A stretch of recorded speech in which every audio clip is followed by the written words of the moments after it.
రాష్ట్రంలో YCP party కనుమరుగైందని రాష్ట్ర కార్మిక శాఖ మంత్రి సుభాష్ పేర్కొన్నారు.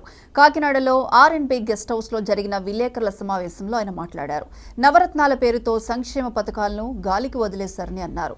దీంతో ప్రజలు వైసీపీ ప్రభుత్వానికి తగిన గుణపాఠం చెప్పారని అన్నారు. 2014 నుండి 2019 వరకు చంద్రబాబు పాలనలో చంద్రన్న బీమా ద్వారా 2,16,00,000 మంది లబ్ధి పొందడం జరిగిందన్నారు. వైసీపీ ప్రభుత్వం అధికారంలోకి వచ్చిన తర్వాత కేవలం 1,25,00,000 మంది మాత్రమే కార్మికులు లబ్ధి పొందారని చెప్పారు. ఎస్సీ, బీసీ, ఎస్టీ కార్పొరేషన్లను వైసీపీతో నిర్వీర్యం చేసిందన్నారు. అందువల్ల గత ప్రభుత్వం చేసిన తప్పిదాలను గుర్తెరిగి సీఎం చంద్రబాబు సూచనల మేరకు నియోజకవర్గ అభివృద్ధికి కృషి చేస్తామన్నారు.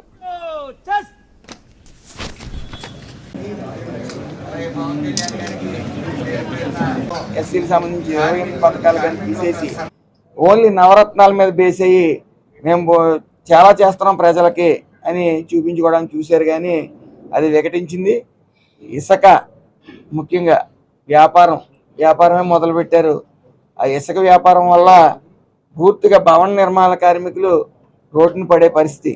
365 రోజుల్లో కనీసం 100 రోజులు కూడా పని లేని పరిస్థితి తీసుకుని వచ్చారు. అదేవిధంగా ఇవన్నీ షార్ట్అవుట్ చేస్తూ చంద్రన్న బీమా అనేది చాలా ముఖ్యమైనది. ఎందుకంటే ప్రమాదవశాత్తు చనిపోయినా లేకపోతే ఏదన్నా యాక్సిడెంట్కి గురైనా దానికి సంబంధించి కుటుంబంలో ఎంతమంది ఉంటే అంతమందికి కూడా వర్తించేలాగా చంద్రన్న చేస్తే మరి జగన్మోహన్ రెడ్డి కుటుంబానికి ఇంటి పెద్దకు మాత్రమే వర్తిస్తుందని చెప్పి రూల్ పెట్టడం, అదేవిధంగా 2014-19 గాను 2,55,00,000 లబ్ధిదారులకి మరి చంద్రన్న బీమా వర్తించింది.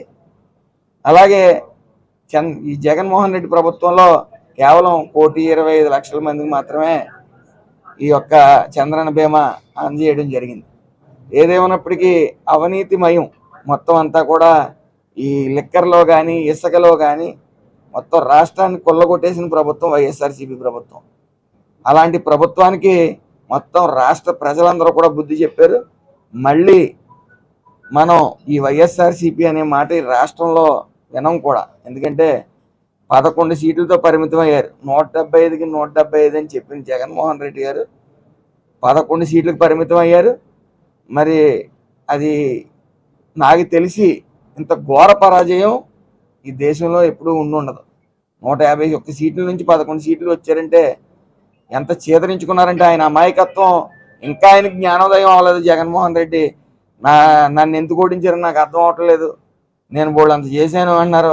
అది జనం అందరూ కూడా అతని జోబులోంచి ఇచ్చినట్టు మాట్లాడుతూ ఉన్నాడు. ఆయన ప్రభుత్వ సొమ్మునిస్తూ ఆయన జోబులోంచి ఇస్తున్నట్టు ఫీల్ అయిపోయి మరి ఆ వ్యవహారం ఆ ప్రెస్ మీట్ కూడా చూసి అపహాస్యం పాలయ్యారు ఆయన. కాబట్టి